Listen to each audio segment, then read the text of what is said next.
Welcome back to the Blacktown Football Hour podcast, episode 4 for 2023. Be sure to like this video the second you start laughing at my jokes. Subscribe to the channel if you haven't already. We are officially 250 away from being at 1,000 subscribers on the YouTube channel. Hurrah, hurrah. And get ready for round one. But before we do any of our normal procedures, I am the forgetful podcast host, which means I need to go back and fix something that I made a mistake of last week. I completely forgot in my predictions with the top 5 leagues to talk about the Bundesliga, the German league. So, here's my quick predictions in 10 seconds. Dortmund's going to win. Bayern will finally have their dominance ended. Freiburg will drop out of the top 4 and Leipzig will drop up because of the law of averages of goal scorers and goal difference. Don't know where I was going with that. And to go down, it's going to be Hoffenheim, unfortunately, the former club of Roberto Firmino, the football manager merchants himself. Speaking of football manager, Schalke is going to be the club to stay up because I'm currently doing a Schalke career mode on football manager and I got them to stay up in mid-table in their first season. So a bit of a legend in those parts on the video game by myself alone late at night. So that's going to be my predictions. But until then, cue the intro music.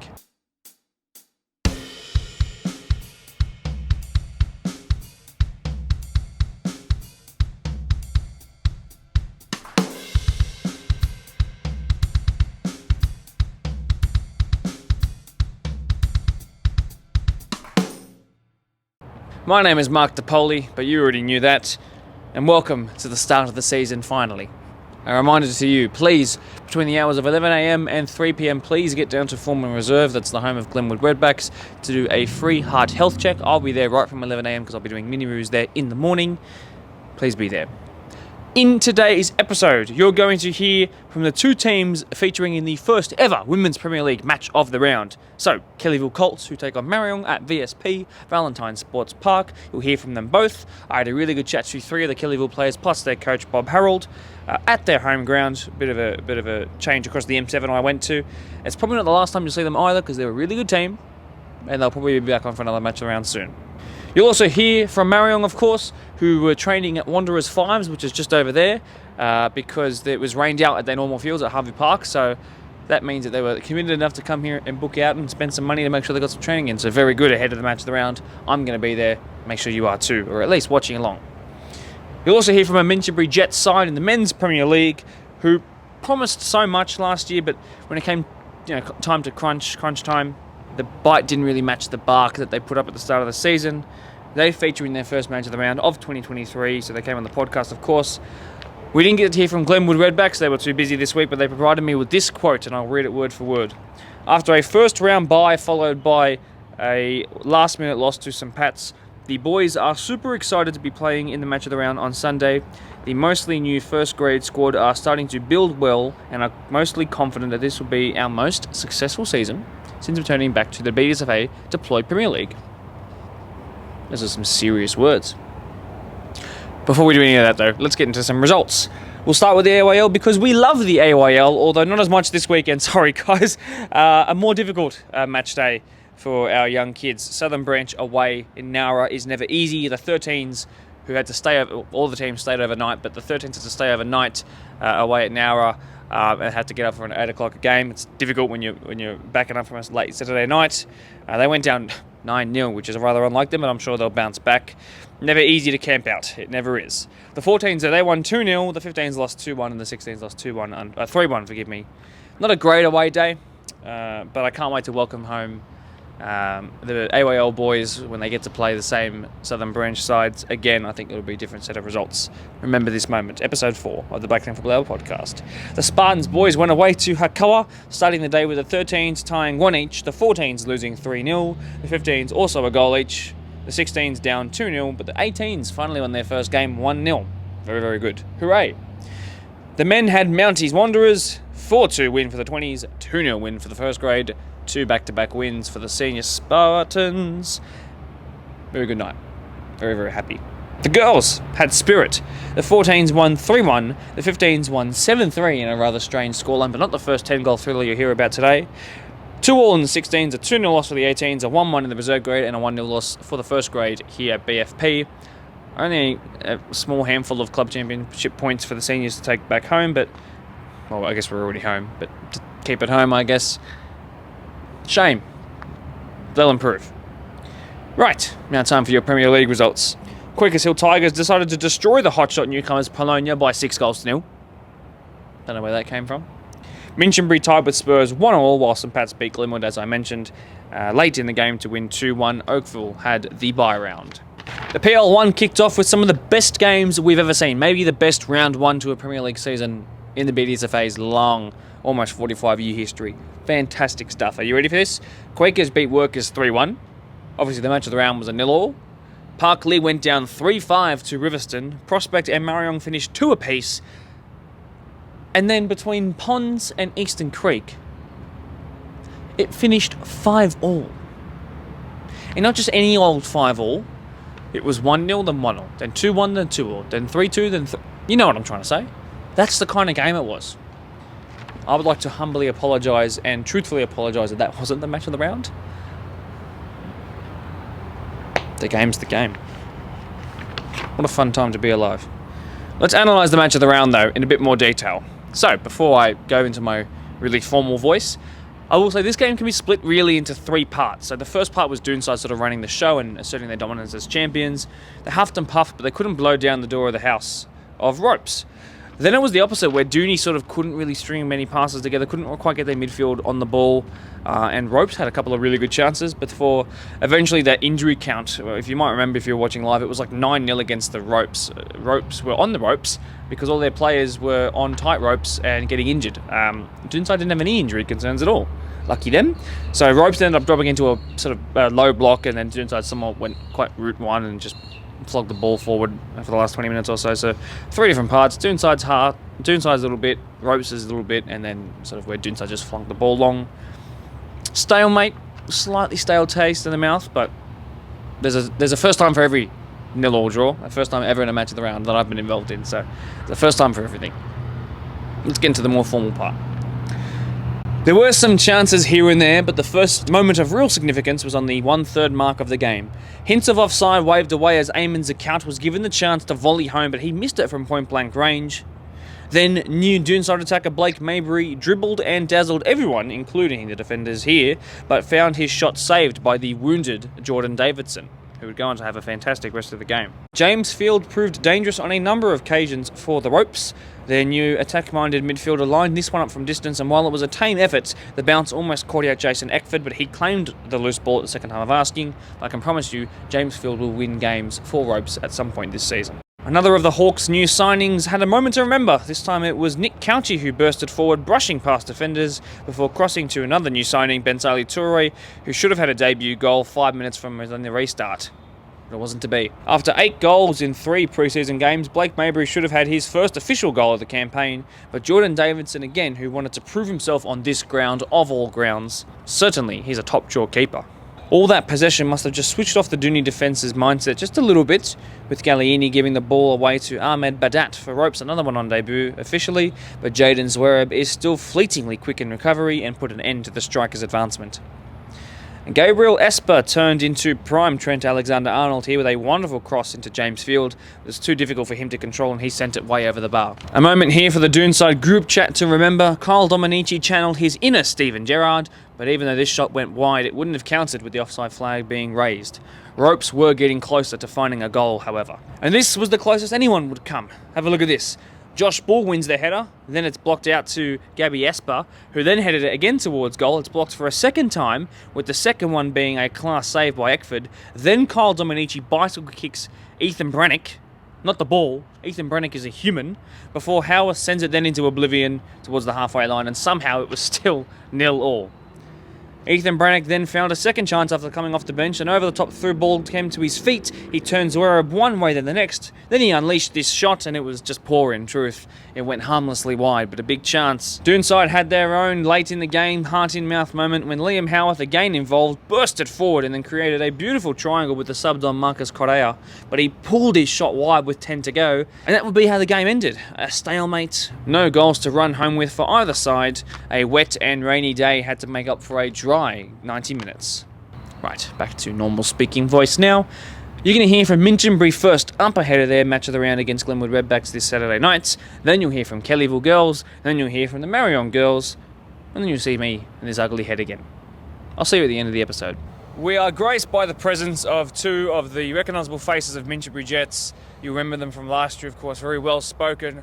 After a real barnstorming start to last season, results became a bit more difficult to come by, but at the end of the day, they did finish the same amount of points that fourth place Oakville finished from third place above them. So it was actually quite tight heading into the finals last year, and I think these boys want to go one step further this year. They were sort of the best of the rest. Now, without me labelling you as best of the rest, is that something that you sort of realised that there was 9 points between you and fourth place, and then fourth place and third place was also 9 points, so it was pretty close in that way. Did you feel like you guys were sort of the best of the rest last year? Yeah, look, firstly, Mark, thanks for having us on the show again.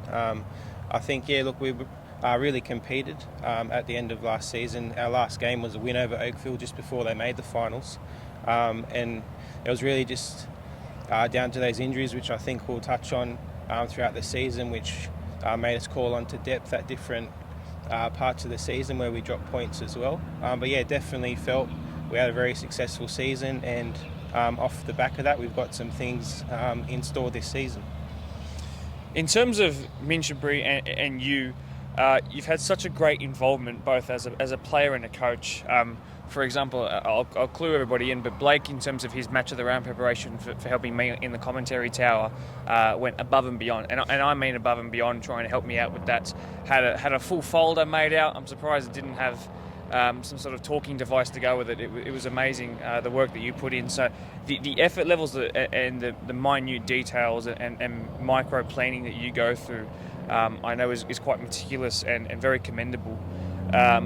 And at the start of the season, it worked out really well. And the one I always go back to in particular was a win over Eastern Creek, who were on their day with a full squad, the best team in the comp last year, as we saw when it came to the grand finals, and how close they got to the Premier's Plate as well. But it started to sort of fade away as those teams got better. So I want to sort of talk about, now that we can reflect upon the whole season, did you notice that came with a change of mood in the squad as well? Did it also come with the injuries that hit in the season? And is that why the second half of the season maybe wasn't as good as the first sort of five games in particular? Yeah, look, I think that achievement First Creek was just a glimpse of what we can achieve as a squad. I think early on that was the best 11 that we could put out, and we definitely competed with the best in the comp. And I think Simran can speak to what happened in our season with injuries. He was one that was injured, obviously a key player of ours. And we also had another forward unfortunately break his collarbone against the club, which hasn't been looked at as well. So it was devastating for us, and to see our teammates hurting as well, that had an impact on the vibe and the culture. But yeah, look, we want more of the same. I think you mentioned it's about that consistency, like those clubs like Creek, Prospect, exceptional talent, and they've been together for a long time. In terms of us, we're, I suppose, growing and recruiting year in, year out, and it's again another turnover for us. There's 24 new players here this year, and it's going to take time to gel. Simran, it was your job last year, as I'm aware from what I was told was your starting position, and where you ended up playing in the match of the round, up against, of all teams, Prospect, a real difficult one to have on camera, because they were so good last year as premiers, of course, and grand finalists. But you were everything in terms of, you played everywhere in the spine except for, I think, striker, but you might have, I don't know. I didn't get to watch every game. You were a centre back, you were a 6, you were an 8. In that game, you were kind of like Melbourne weather. You were everything, and you changed frequently, I remember. I'm sure you probably played as a fullback at some point, of course. So when you're filling in for players, when you've got perhaps a thin squad due to whatever reason it was, did you find that more difficult? As obviously you had to do it and you did it commendably, but did you find that difficult as a player? And did you like when you're playing as a centre midfielder, when you're naturally a centre back or a 6, for example, does that make it hard for maybe a younger 18-year-old centre mid to sort of, like, what is my place in the squad, and why aren't I getting the shout? How difficult is that to sort of manage, and as a sort of senior figure, how did you manage that? Yeah, look, I think it does. There is a level of difficultness. I mean, you're learning a new role as you kind of play, and when you're coming up against quality opposition, and the likes of your Creek and your Prospect that you mentioned, Tigers who we've got around this time, It's tricky. Those guys are there. They play in those roles week in, week out. But again, I think Blake can trust everyone in the squad with a job to do. And based on the opposition, he will pick what's best for the squad. So I think that's what it comes down to. Certain days it was me, certain days it was the younger fellas. So I think it varied. And I think there's a level of trust in everyone to go, we'll back whoever's in that role for that day kind of thing. One question I've never really asked before, and I'm sure you'll be honest with me, Blake, is as a player coach, subbing yourself on. We see it with Polonia, with Michael Cullen, who's gone from the 21s coach last year to the first grade coach, but he's also the starting 10/8. Now that you're also playing in the first grade space as well as reserve grade, where you were more involved with last year, how do you communicate with the players that this is not about me, this is about making sure the team is at its best, and I'm here to do a job as much as I am to command you, so I can tell you to run there and track that person, and you're not going to bark back at me. I'm not just another player, I am the coach. How do you manage that? Yeah, look, I don't think I'm the first player coach that's ever going to be in football, and I won't be the last. And he said that there's other examples. I suppose for the past 2 years I've played in the all-age space, and I've played in reserve grade to build what is the Premier League here today, and I'm very proud of what we have built at Minchinbury. But how I managed it last year was a leadership group, and I'm really open to their feedback and their criticisms. It was just last night we had another one about how we move forward in this season, so it's about what's best for the squad. It's not what is, I suppose, what's best for me. But it's pretty simple, really. Once I got the number on my back and I've got the boots on, you can move me around and you can say what you want to me. But when I'm, I suppose, putting in the work midweek and I'm the head coach looking at tactics, looking at positions, it's a clear distinction. But obviously being everything at Minchinbury, that there's a lot behind the scenes with the club. There's a lot managing a squad. It's how do I keep fit, and how do I keep fighting for that position? I suppose it's when the leaders speak up and say, look, I might be falling short, well then we need to look at that as a squad, because it's about what's best for the squad. Lots of good trust at Minchinbury then, that you're going to have people that you're willing to listen to and be open to about yourself as both a player and a coach. So that's really important and really good to hear. So for any player coaches out there at any space, at any level, that's perhaps a bit of advice you can take on, is just to trust those around you and still keep putting your best foot forward on the training ground as well as when you're holding up a tactics board. Let's go back. Let's jump to this year. So the start of the season, winless, but we're from 2 games, so the sample size is very, very small. There are countless other teams who've also not been able to pick up a set of 3 points just yet. Why don't we talk about these first 2 games? We just spoke about it off camera briefly, but let's extend on it a little bit. So the first game is against promotion favourites Tigers. Whether you think Polonia is going to bounce back up, whether you think this is Oakville's year, whether you think this is Tigers' year and they came so close last year, Tigers have looked pretty good out of the blocks, to be perfectly damn honest, and looking hard to stop. But to be honest, 4-1 on paper might not look so great, but against quality opposition, it's difficult. Why don't we talk about that game a little bit first? Yeah, for sure. Look, I think on Tigers, I've got a lot of respect for them. I think last year, very unlucky for them not to, I suppose, earn that promotion. They've definitely got a lot of depth and a great leadership group, coaching staff. For us, there's no excuses in round 1, but there were 15 players out of our squad. So really looking forward to when that, I suppose, availability changes. We had a change of formation giving our circumstances, which didn't suit us either. So it's really about strategy there. And I think as players become available again and we look to have our best 11 out there, we can definitely compete with anyone in this league. Simran, were you part of the 1-1 with Premier Spurs? Yes. Premier Spurs actually undefeated season so far. A very close 3-2 win over St Pat's to start the year, and then a 1-1 draw with you guys. Why don't you talk to me about that game a little bit? Yeah, look, I think that was a big step up from round 1. I think round 1 we were all disappointed with the outcome. Again, taking nothing away from Tigers, quality side, and like Blake said, we echo a lot of respect for those guys. They've been a staple for a few years now we've come up against. So, but I think coming into round 1, it was just coming from round 1, it was improving into round 2 against Spurs. And I thought we definitely did that, and it was a disappointment to not walk away with 3 points. I thought we controlled that game a lot as well. I think we got to see a few combinations growing as well. I think, like Blake mentioned, it's half a new squad, so there's going to be certain things taking time to gel, certain new partnerships working out, and I think we got to see a bit more of that on round 2, and it's just building on that week in, week out from now. Glenwood this weekend in the match of the round, of course, which is at your home ground. It'd be good to head back there. You guys served me very well at the canteen that day of the match of the round, so always one of my favourites. Shout out the Bradburys, of course. But back to being all serious.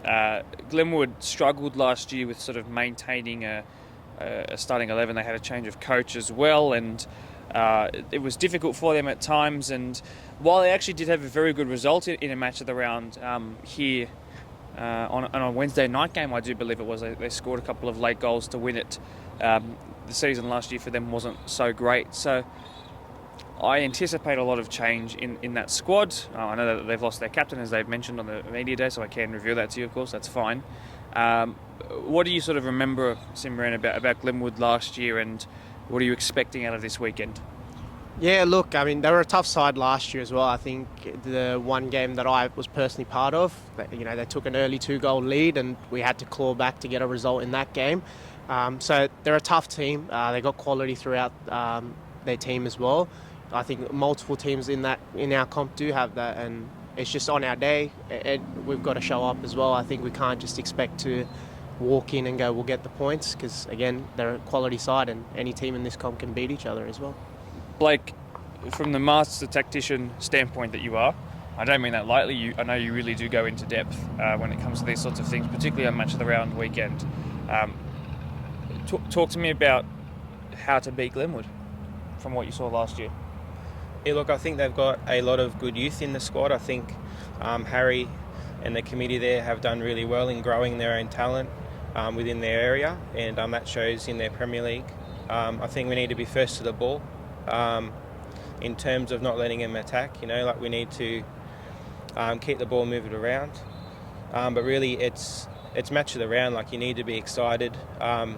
It's a different kick-off time. We're playing under lights as well.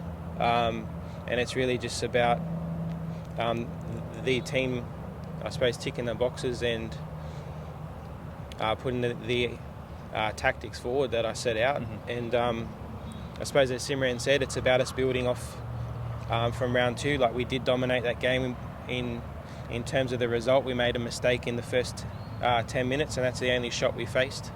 So it's about building on that and taking our own chances.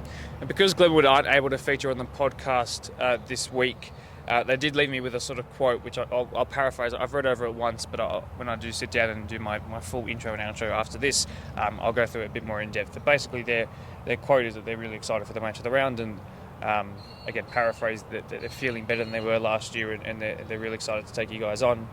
There's no sort of long-lasting beef or anything between your teams. You're just two football teams looking to develop internally and progress as a group.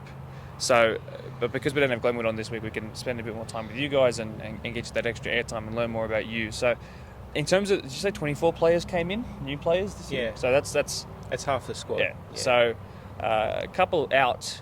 One that I noticed as well was John Haynes. Yeah. So can you talk to me about, I mentioned him on the podcast, I know he's a big favourite of yours, but like him, are there any other players that you're upset to lose, or do you think the squad as a whole has gotten stronger this year? Yeah, look, definitely just on the squad, we've gotten stronger. I think it's a lot more professional. I think the culture is a lot more positive. So there were some outs that were, I suppose, tough decisions, but they were decisions that had to be made. But like you said, it's Premier League 2. We're always going to compete with Premier League 1 clubs. I think round 2, and we still have Premier League 1 clubs circling our best talent. So that just shows the kind of depth we have in our squad. But you mentioned someone like JP. Him and I are childhood mates, and it's very personal to see him go, but it's football, I think as well we're incredibly proud of young players like Tyrell, who's gone back to Nepean at the AYL. He was 16 playing first grade, and he's a great talent. Losing a few others to Premier League 1 just shows the kind of interest we can attract as well. But yeah, look, other than that, I had some injuries, which means top talent like Ali wasn't available this year. But yeah, look, the boys that we've brought in definitely experienced, talented, and it's about gelling. It's about finding the right positions, and it's exciting. Yeah. Final question, and I'll put it to both of you, but I'll start with Blake. This is sort of a difficult one to answer, but with the results that you've seen, so I know it's a long season, but with the results you've seen so far, have your goals changed around? You've got one team who have had 2 really good wins so far. Have your goals changed around? We want to achieve promotion. We want to achieve finals. Is that something you've looked at and adapted to already? Because that might be an unassailable team to overtake, or is that not something you've looked at because it's early season, early doors? No, look, like you said, it's a very long season. I think in terms of goals, in terms of expectations, it is promotion. Like we really want to be a Premier League 1 squad, and whether that I suppose aligns with what the club wants, it's not for us to say, but we want to be in the Premier League 1 space. And I think if we don't set out those high bars, I suppose, to reach, then it's pointless to me. I think finals is definitely up for grabs. Top 4 in any of our grades is achievable, and in I suppose terms of those early results, it's surprising to see Polonia drawing with Oakville. It's surprising to see Tigers with 6-0, because we expect the competition to be competitive, and I think it is this year. But like you said, it's anyone's game on anyone's day, and it's who rocks up there. So just to finish up, Simran, considering it's a 7-team comp this year, I can't confirm, but I would imagine it's one team that goes up. It won't be like we saw with 2 going up last time. It eliminates the bye in PL1 and puts it down in PL2, which is another interesting concept to talk about on another day when we do get around to every team having a bye at some point. But that will still mean, though, that more than half of the teams in the comp will go through to play finals. So does that? It's not. You guys were 5th, so 5th, 6th, 7th, 8th was the top 4, and then separated by the bottom 4, even though 5 is not technically half of 8. Anyway, you know what I'm saying. So how important is it in the squad, and how much is there a bit of pressure for you guys to finish in one of those top 4 spots, considering that only 3 won't make finals, or is it a welcome goal and a welcome challenge? Yeah, I think personally it's a welcome goal, and I think after pre-season and 2 rounds into the comp, again, it is early, but I think everyone has that level of belief now going, yeah, we can do it kind of thing. Naturally, there's going to be favourites. People predict, I think, 2 rounds in, obviously there's going to be a favourite. I mean, this time last year we were looking really good, so yeah, I think it'll change throughout the season. It's the nature of the season, but again, you've got to show respect to those guys doing well at that point in time. So I think for us, it's just week in, week out. We've got long-term goals as well, but I think it's a matter of just going, this week we play Glenwood, we're worried about come later down in the season, whatever it has for us. Very good answers. Rejuvenated Jets, Blake, thank you very much for joining me. Simran, thanks very much for joining me. Belief is such an important thing in football, particularly at sort of amateur and grassroots level. It's really more. It can be more about believing that you can win rather than having the ability or the tactical know-how to win. Minchinbury Jets, we saw last year in their only match of the round, the game didn't go their way.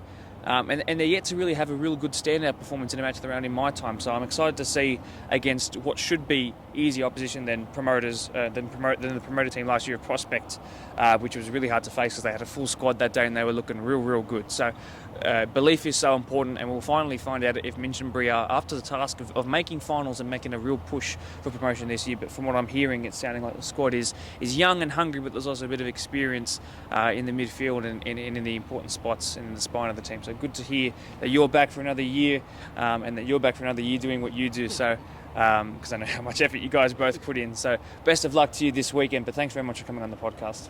Thank you. Cheers, mate. I'm here with the very eager Kellyville Kolts Women's Premier League side ahead of their first ever match of the round for the WPL, along with Hills, Granville and Blacktown this weekend at VSP 3 p.m. against Marion. I'm joined by Bob, who's going to introduce some of his squad members. Yep, I'm Bob Howe, the coach for the WPL for 2023. I've got with me Georgia Hogan, the right wing. Hello, Georgia. Hello. I've got the club captain, female club captain, Hayley Thayer. Hello. And I've got Bianca Hogan, our centre back. Hello. There we go, they're 3 players for Excellent. you. Nice to meet you. Nice to meet you guys. all. So, Bob, why don't you tell me about your life as a coach and sort of how long you've been a part of this squad, or at least been aware of their success in recent years? Why don't you fill me in on that? Well, so I'm actually the club president here at the Kellyville Kolts, and I've been involved in Women's Premier League for 5 years. I've just taken over the coaching. Alex Tobin's assisting me in the coaching here this year. And so far, the team has been undefeated for probably most of the 4 years. They've won most of the competitions apart from the COVID years, and they're looking forward very much to this competition, this combined Blacktown, Granville and Hills competition. We feel like we're going to be put under the pump a little bit this year, and we're really looking forward to this comp. Well, I'll get you to pass the microphone to Hogan number 1. Hogan number 1, that's so you. I want to hear about sort of your sort of involvement with the squad. So how long have you been part of this Premier team, and how have you found pre-season so far? I've been a part of it for 4 years now. I've loved it. It's been so good. Like, we've all ex-rep players coming together. We used to verse each other, so it's good to get all together and just play some club, I guess. But yeah, it's looking like a good season. We've got a few good girls, a few new ones. But yeah, it's good. Hayley, we spoke at Media Day a couple of weeks ago now, and that video will be coming out tomorrow night ahead of round 1. But since then, you've had a couple more pre-season games, and the squad's come together a whole lot more, I imagine. But you've got the very first match of the round, which we didn't know back then when we filmed the Media Day. So in terms of your excitement for that, you come up against a new team who you might not have versed before. How are you feeling towards that? Look, we are very excited, but we're also quite nervous as well. It should be good. I guess we will see where we stand and how we go. But we can't really say much until we play on Sunday. But I'm pretty confident. I think we've got this. Bianca, in terms of your involvement with the squad, is it the same as your sister? Yes. Yeah, so been around during all these really successful years. So fill me in on what's made this Kellyville Kolts women's squad so strong. Is it a mix of team chemistry and just being really good players? Like, what's made it such a hard force to come up against for other teams? Look, I think being part of the New South Wales NPL has definitely played a part in it. But I think it's just how well we gel together, to be honest. We just have such a good relationship with each other. We all just bond pretty well. And yeah, even though we've got a couple of new girls, I think they're fitting in right well. So, yeah. Bob, I might get the microphone and come back to you. So I want to talk about your style of play a bit more in depth. Now, as an incoming coach for this year, it might have changed slightly from how the previous 4 years have gone. So talk to me about your philosophy. Are you quite front-footed? Do you like to sit back and counter-attack perhaps a little bit? What can you, or at least be willing to reveal about how you tend to play? Without giving away any of my secrets, Mark, or any of our secrets. No one ever likes to do. Yep. We are a possession-based club, so we will be playing possession-based football. We'll probably play out from the back. The formation is okay, and that's all I can tell you for the time being. We're confident. The girls are a great team. They've bonded really well this season. They've been together for 4 years, so we'll see how we go on the park on Sunday against Marion. Okay, well, I would talk about your centre back, your right back, and your centre midfielder at a bit more in depth, but I feel like we'll have to re-record parts of this podcast again, so I might just skip over that. What I will ask you as well is about a certain team that has dropped out recently of the WPL. So the very successful Rejuvenated Lions, not the NPL side, but the local women's side. They, in terms of the Phoenix League, which is the Blacktown and Granville comp, they were atop of that for the 2 years that they were involved, and they've dropped out. So from your perspective, and I'm sure you'd be a bit more clued in perhaps than the players, just because I know how much of a football purist you are and you like to look over these things.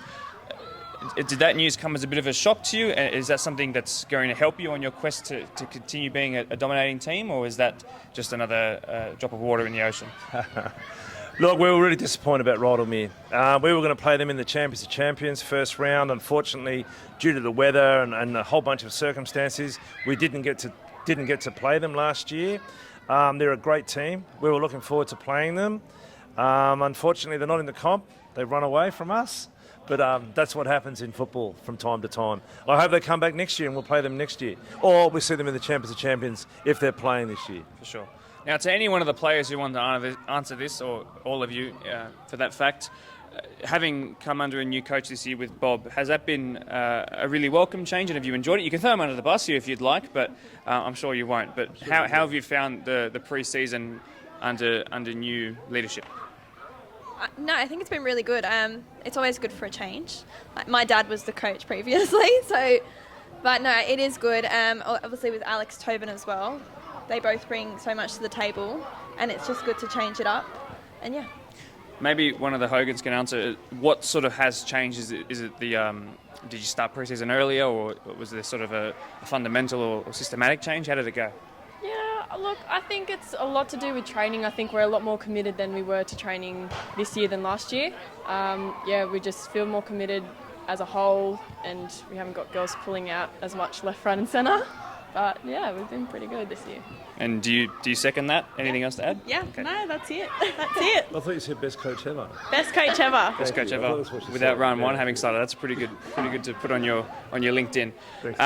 Now, in terms of Marion, they're a club who have been successful out in the Blacktown area for a time across all of their teams, and in the women's space no less as well. What do you know about them, and what are you expecting out of Sunday 3 p.m? We're very cognizant with Marion. We know how they play. They're a very experienced team. They bring a strong game with them. We've got some ideas in our head how we can play against them on Sunday. We're looking forward to the first round against Marion at Valentine Sports Park. It's going to be a great day.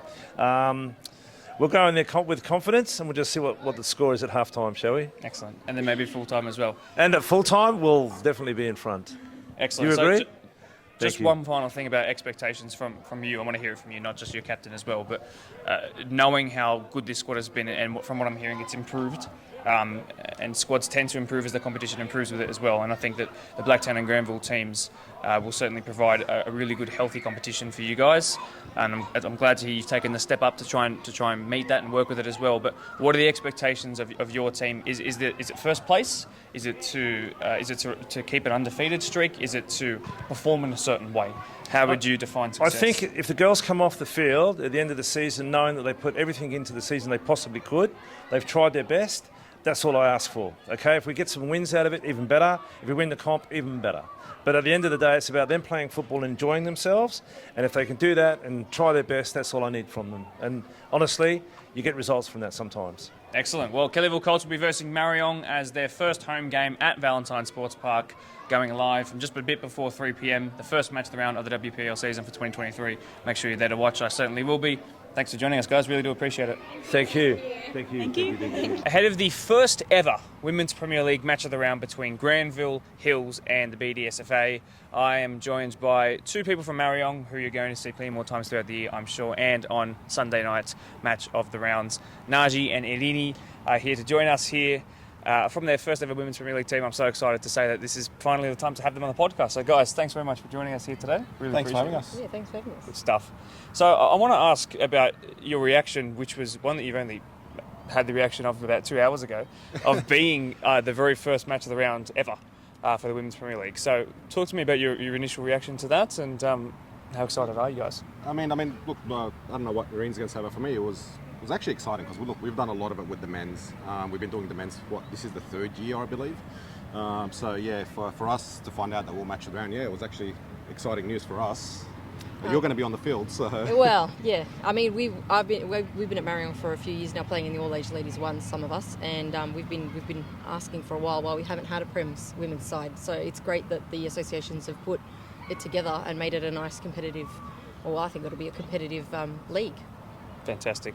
Now, I spoke to all of the clubs and their captains about styles of play, but that was sort of very brief, and a lot of the answers were rather similar, proactive style of play, and we play on the front foot. But Naji, as someone who we all know in the BDSFA world as a very high-level coach and someone who's very well respected, I want to sort of talk a bit more in depth about that. So how have you guys played in years gone by? Obviously a squad where the majority have stuck together for a while, and now you're moving into this almost representative space.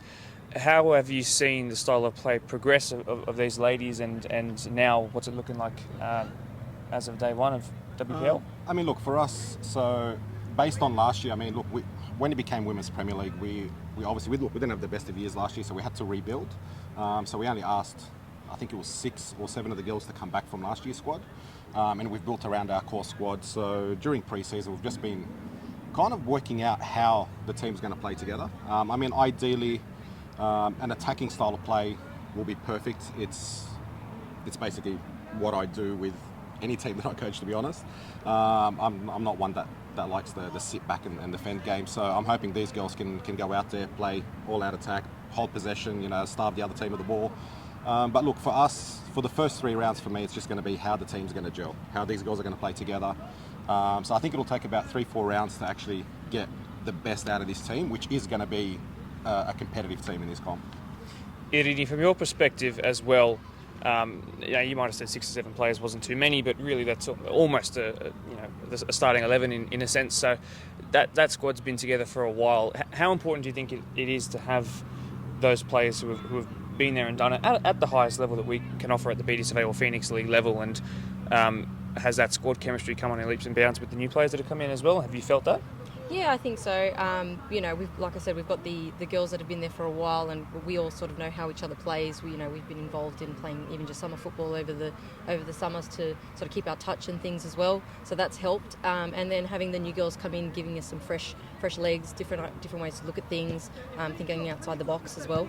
I think it should be a good season for us.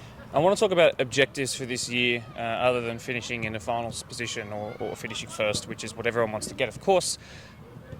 I want to talk about versing other Blacktown-based teams. So there's 2 others as well. There's Parkley, who were the runners-up in the finals and runners-up in the premiership as well.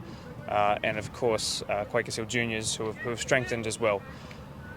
Is it a goal for you to finish atop of the other BDSFA clubs, as it will be for Hills and Kellyville, your opposition this weekend, for example, to finish top of the Hills clubs? Look, ideally, to finish top of the BDSFA comp is going to be our first aim, to be the number 1 team in BDSFA. Now, wherever that means we end up on the table, it could be first, second, third, fourth, wherever it may be. Look, Parkley is obviously going to be a hard team to jump ahead of. They've been consistent for many years now, even back when we had our stronger squads, going back about 2-3 years ago. They were always major competitors in the women's comp. And with Quakers Hill Juniors, last year they had a very young squad. They brought them up, I believe, from 16s or something like that to women's Division 1. And you know what? All credit to those young girls. They actually competed quite well. So if they've recruited and they've got a few older heads inside that team, I think those guys are going to be big competition and a big threat this year. But yeah, look, finishing ahead of those 2 would be ideal. And if that means top 4, that's the icing on the cake, I guess. I think it's really important, and it's not something we mentioned with the men, is that because you've got a team, because you'll be facing teams across the M7 and out that way as well, to finish first out of the BDSFA teams would likely mean that you have the pulling power out of the 3 teams when you go to recruitment next year. So it's a different concept for our viewers watching now, in that the men it's different because we're all within 10 minutes drive, 15 minutes drive of each other, but it is slightly different in the Women's Premier League, and that's one of the interesting aspects about it when you do think about it sort of outside the box. Edie, I'll pass to you specifically. I want to talk about how the team has sort of developed in specific areas of the pitch. So with new players coming in, is there spots where you can point to, without obviously offending anyone who was here last year, but where are some areas, and again, without giving too much away ahead of this weekend, where you think that you guys have really improved the most?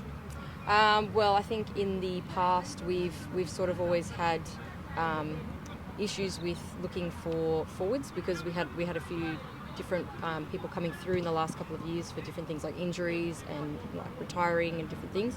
So trying to get maybe some fresh legs out on the wings has been something that we've been sort of aiming for this season. I think our backline and our midfield is like sort of where our core is, and where the girls sort of like all really well gel well together, and will hopefully build as a unit. And then we've just got to look at finalising it in the final third, really.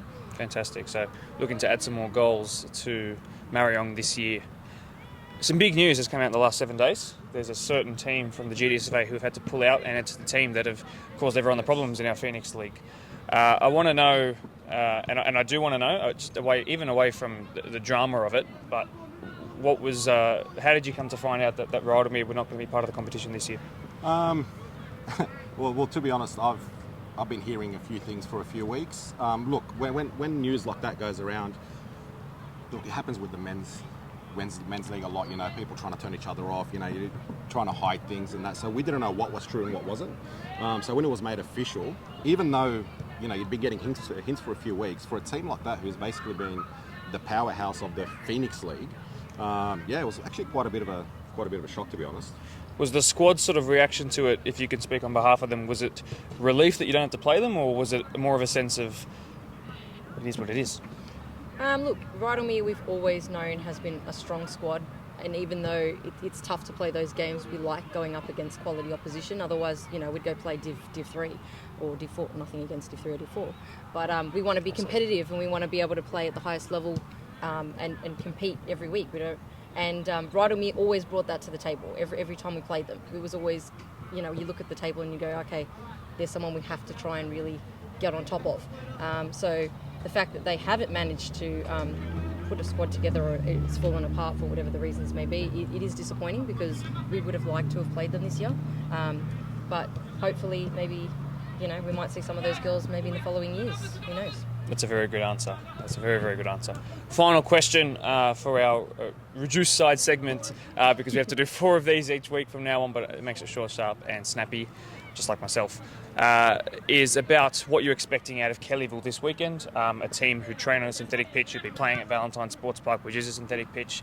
It's considered their home game. I would say it's equidistant between you guys, between your home ground and them, so that's not really a home ground advantage, but they are a strong team, and they have a lot of pulling power, and they're a club who are known all throughout probably Western Sydney as being strong at this level of the game. And a lot of people are tipping them to do quite well. So what are you expecting, A, to see from them, but B, what are you expecting of yourselves come this weekend, specifically this game?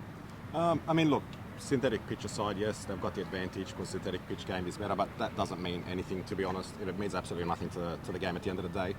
With those guys, look, from what I understand, and I could be wrong, it's been a few years now. They've been champions 4, maybe 5 years running of the Hills comp. And the Hills Premier League comp, even though it was a single association comp, still had a few competitive sides. So for them to be at that level for that long, look, we know we're up against it. This game, for us, yes, we do have a couple of players out. No excuses, but we do have a couple of players out for this weekend. But this will test the team and kind of, after this game, we know where we stand, what we need to work on, because to win the comp, in my opinion, you got to beat these guys. Same on your end? Yeah, 100%. We're going to go out and see what we can do on the pitch, and we're looking forward to playing them, really. Fantastic. Irina, Naji, thank you very much. We appreciate it. And we'll see you 3 p.m. Sunday for the first match of the round. I won't be covering it. I'll be doing another one later in the season. We'll see you guys there. So who are your picks for this weekend's 2 match of the round games? I've got mine. I'm not going to say them though. Kellyville sound pretty confident. So did Marion. Minchbury seem pretty happy with their progress too, and that quote from Glenwood Redback seems that they're looking for promotion. I think it'll be a really tight game. For next week's episode, however, I'm going to head to Colby Park. That's the home of Oakville Ravens. And we're going to see what 1 year on from mass floods looks like. What it's done to the field, what it's done to the clubhouse, but what it's done now that they're back to normality, what it's done to the spirits of people. People who have signed up to play for Oakville Ravens getting to actually play for the club that they've registered to play for. At the home ground that they registered to play for. So that's going to be a really, really good episode. I encourage you to stick around and watch that next week. Until then, please, like the video, subscribe if you are new, go back and like the Facebook post that brought you here. But until then, cue the outro music.